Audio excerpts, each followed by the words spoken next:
식후 혈당 곡선이 따뜻한 밥보다 완만하게 올라갔다는 걸 보실 수 있어요. 안녕하세요. 내과점의 닥터케이 김진입니다. 요즘 혈당 걱정하시는 분들, 당뇨병으로 진단받으시는 분들, 당뇨 전 단계 이런 분들이 정말 부쩍 늘었어요. 진단을 듣거나 얘기를 듣고 나면 탄수화물이 혈당을 많이 올리니까 식사할 때 밥을 조금만 먹어야겠다 하고 무조건 양을 줄이는 분들이 많으세요. 그런데 여러분, 같은 양의 탄수화물을 먹어도 혈당을 안정화시키는 방법들이 있는데요. 오늘은 제가 실제 밥을 차리면서 혈당 스파이크를 줄이는 식사 방법들을 말씀드려 볼게요. 식사 준비를 하려고 냉장고 문을 여는 순간부터 마지막 식기를 정리할 때까지 작은 행동 하나하나가 몸의 혈당 반응을 바꿀 수 있습니다.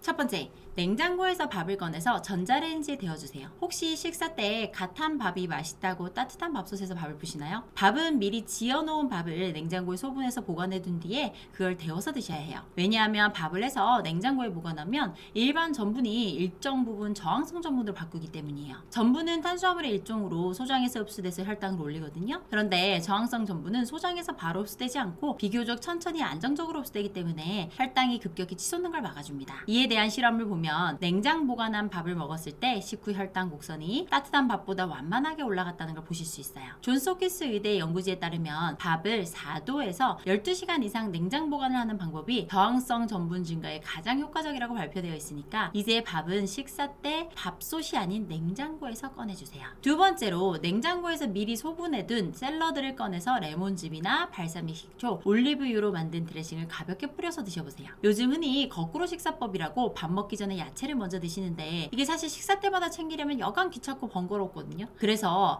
1회분으로 소분해 놓은 밥처럼 바로바로 꺼내서 먹을 수 있도록 만들어 놓고 드시는 거예요. 우리가 주변에서 흔히 볼 수 있는 제철 채소면 다 좋아요. 그리고 드레싱 종류가 생각보다 중요한데 시중에서 판매 중인 일반적인 드레싱에는 액상과당과 각종 첨가물이 함유된 경우가 많기 때문에 건강에 좋으라고 샐러드를 먹는데 그런 과한 드레싱을 뿌리면 무슨 소용이 있겠어요. 그래서 집에서 간단하게 드레싱을 뿌려서 드시는 게 제일 좋은데 저 같은 경우는 발사믹 식초나 레몬즙 그리고 올리브유를 뿌려서 드시는 걸 추천드려요. 이게 단순히 맛을 위한 게 아니라 혈당 조절에도 도움을 줍니다. 레몬즙이나 식초 속의 산성 성분인 아세트산은 위에서 음식물의 배출 속도를 늦추고 탄수화물의 소화와 흡수 속도를 늦춘다는 연구 결과가 있어요. 그러면 식후 혈당 곡선도 완만하게 만들어주겠죠. 또 올리브유처럼 건강한 지방은 혈관 건강에도 좋을 뿐더러 혈당 관리 측면에서도 비슷한 효과를 낼 수 있어요. 샐러드는 매끼 100에서 150g 정도면 가장 좋고 드레싱으로 사용하는 양은 올리브유는 1에서 2큰술 정도 10에서 15ml예요. 그리고 식초는 10ml 이렇게 사용하시면 돼요. 세 번째로는 식사 속도를 제한하기 위해서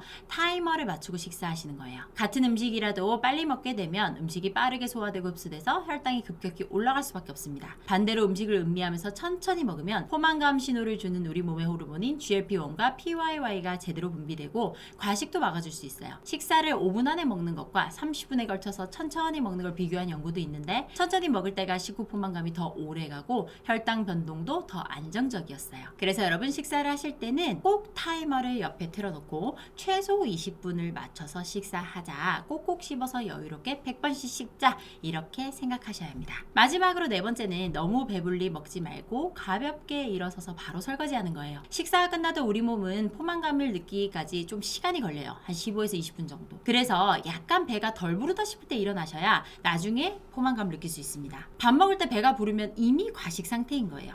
그리고 식사 이후에는 꼭 몸을 바로 움직여주는 게 좋아요. 식사 후 10분에서 30분 내에 가벼운 활동을 하면 혈당의 피크를 줄일 수 있다는 연구가 정말 많습니다. 물론 운동을 하는 게 가장 좋겠지만 그게 어려울 경우에는 단순히 생활 속 움직임만으로도 혈당 상승 완화에 충분히 도움이 될 수 있어요. 바로 설거지하기, 바로 양치하기, 이런 것들이요. 그리고 설거지를 할 때도 그냥 막연히 서서 하지 마시고 까치발을 들었다 내렸다 들었다 내렸다 하시면서 종아리 가자미근을 자극하시거나 중간중간 하체를 움직이면서 설거지를 해주시면 좀 더 효과적이에요. 우리 몸은 탄수화물을 얼마나 많이 먹느냐에 따라서 혈당이 변합니다. 하지만 같은 탄수화물을 먹더라도 그 종류와 속도, 이후 움직임에 따라 얼마든지 다르게 변할 수 있어요. 제가 4가지 말씀드렸죠? 첫 번째, 찬밥으로 저항성 전분 만들기. 두 번째, 소분해둔 채소와 식초, 올리브유 드레싱으로 샐러드 먹기. 세 번째, 식사는 20분 이상 꼭꼭 씹어서 천천히 먹기. 네 번째, 적당량 식사 이후에 몸을 꼭 움직이기. 이렇게만 해도요, 여러분께서 걱정하시는 혈당 스파이크를 완만하게 만들 수 있을 거예요. 오늘 저녁 밥상부터 변화를 적용해보세요. 그 어떤 약보다 이런 건강한 습관을 꾸준히 실천할 때 당뇨와 멀어질 수 있을 거예요. 오늘 내용이 도움이 되셨다면 구독, 좋아요, 알림 설정 부탁드릴게요. 감사합니다. 내과 전문의 닥터 K 김지은이었습니다.